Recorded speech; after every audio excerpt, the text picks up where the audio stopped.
Ranjit Sagar dam में मंगलवार को डूबे युवाओं के शव बरामद कर लिए गए हैं। मंगलवार को हिमाचल प्रदेश के डलहौजी से पिकनिक मनाने युवाओं का एक ग्रुप आया था। नहाते वक्त 2 युवा डूब गए थे।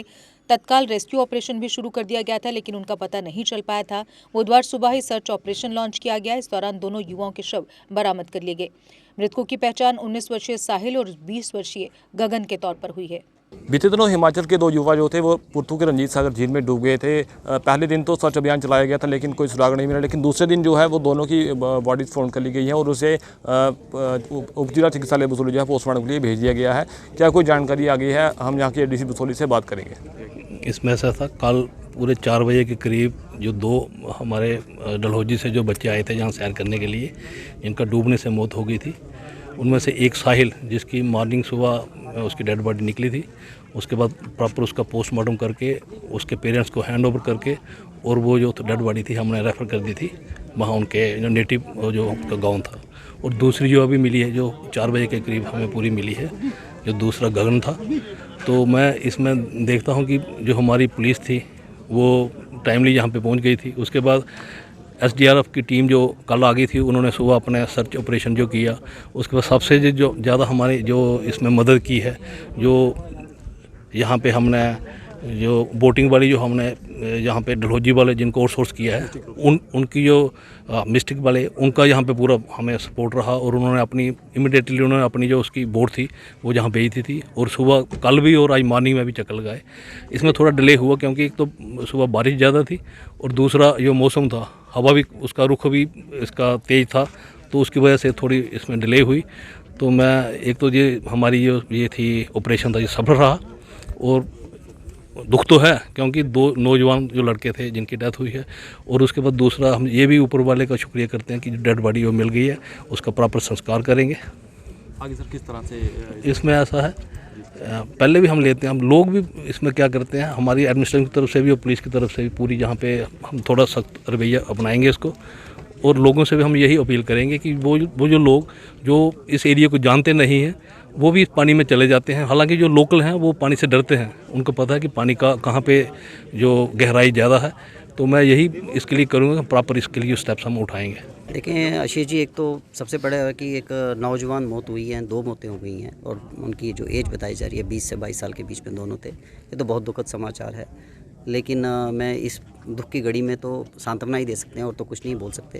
लेकिन इस पे मैं कहीं ना कहीं एडमिनिस्ट्रेशन को बहुत अप्रिशिएट करूंगा, जिन्होंने इमीडिएट जो उनके पास जितने रिसोर्सेज हैं उस रिसोर्सेज के रहते हमारे सन ऑफ सॉइल जो यहाँ पे एडीसी साहब हैं, उन्होंने अपनी जितनी अरेंजमेंट्स थे, जो आगे पीछे फ़ोन मांग करके या जो मदद मंगवा सकते थे वो मंगवाई। एनडीआरएफ की टीम, एसडीआरएफ की टीम आ चुकी थी और उन्होंने जो किया है, और मैं सराहनीय कार्य जो है वो यहाँ के लोकल एसएचओ साहब ने किया, जो कि उसी टाइम इमीडिएट मौके पे पहुँच गए। लेकिन उसके साथ मैं एक चीज़ कहूँगा कि हमें इसमें थोड़ा सा खुद भी प्रिकॉशनरी चीज़ लेना कि हर चीज़ हम एडमिनिस्ट्रेशन पे थोप दें कि वहाँ से उन्होंने कुछ कर रहे हैं या नहीं कर रहे हैं। कुछ कहीं ना कहीं हमारी सिविल जिम्मेदारी भी वहाँ पे आके खड़ी हो जाती है कि इतने बड़े डैम में जिसका 532 मीटर जो है वो हाइट है, उसमें ऐसे पानी में ना जाना ये एक अपनी है। और आप जो इस एरिया से वाकिफ़ नहीं हैं वो सीधे के सीधे, उनको पता ही नहीं है कि कहाँ पे ये जो स्टीप डाउन ड्राइविंग है और कहाँ पे रास्ता है, कहाँ पे लैंड है, जिसकी नॉलेज नहीं है वो ऐसा ना करें। मैं आपके माध्यम से पूरे जो भी चैनल जहाँ पे चलेंगे, ये सबको ये हिदायत भी देना चाहूँगा कि ऐसी ख़तरनाक जगह पे ना करें जिस पानी की गहराई ना पता हो उसमें ना कूदें, क्योंकि एडमिनिस्ट्रेशन भी इंसान है और लोग भी, पब्लिक भी जो है वो एक इंसान है। तो भगवान यहाँ पे कोई नहीं है, कोई नहीं जानता। प्रिकॉशनरी जो चीज़ें हैं, हाँ, एक मैंने एडमिनिस्ट्रेशन से कल से रिक्वेस्ट ज़रूर की है, वो आपके माध्यम से अभी भी कहूँगा। मैं चाहूँगा कि उसमें हमारी जो स्टेट एडमिनिस्ट्रेशन है और वो भी एक्शन ले कि अपना एक इमीडिएट इक्विपमेंट्स जैसे ऑक्सीजन सिलेंडर है, या क्योंकि हमारे काबिल आपने देखा कि 8-9 लड़के जो लोकल थे,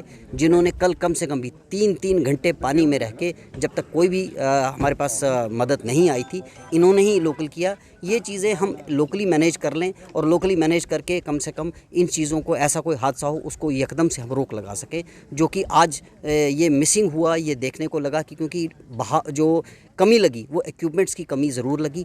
मैं कह रहा हूँ कि अगर आप नेशनल मैप पे इस बसोली पुरथू को खड़ा कर रहे हैं तो उसके हिसाब से इक्विपमेंट्स भी आपके पास उतने होने चाहिए, उसके पुलिस कितना कर रही है, क्या कर रही है। पुलिस ने बेचारी ने जितना हेल्प की है, मैं फिर से सराहूँगा कि SHO बसोली ने जितनी अपनी टीम लगा सकते थे, लेकिन उनके पास भी अगर इक्विपमेंट नहीं है तो उधर SHO हो या ADC हो या DC हो, क्या करेगा। तो इसके लिए मैं सिर्फ एडमिनिस्ट्रेशन से एक रिक्वेस्ट जरूर करूँगा और हमारे LG प्रशासन से कहूँगा कि इक्विपमेंट्स बता दें, क्योंकि आपको पता है ये बहुत बड़ा टूरिस्ट प्लेस बनने जा रहा है और टूरिस्ट प्लेस पे आपकी करोड़ों की लागत आ रही है। उस लागत के आने के बाद भी अगर इक्विपमेंट नहीं है तो इमीडिएट क्या रिलीफ दे सकते हैं, क्योंकि कोई भी NDRF है, SDRF है, कोई आर्मी की हेल्प चाहिए तो उसको बसोली में आने में बहुत टाइम लगेगा। तो इमीडिएट हमारे पास रिलीफ क्या है, हमारे पास कोई इक्विपमेंट नहीं है। हमने कोई भी क्योस नहीं खड़े किए, वो क्योस होने चाहिए ताकि उन क्योस में ये इक्विपमेंट्स हमेशा लगे, 24/7 लगे, क्योंकि यहाँ पे लोकल लड़के बहुत एक्टिव हैं। और आपने भी कल देखा, मैं अब उन 8 लड़कों को काफ़ी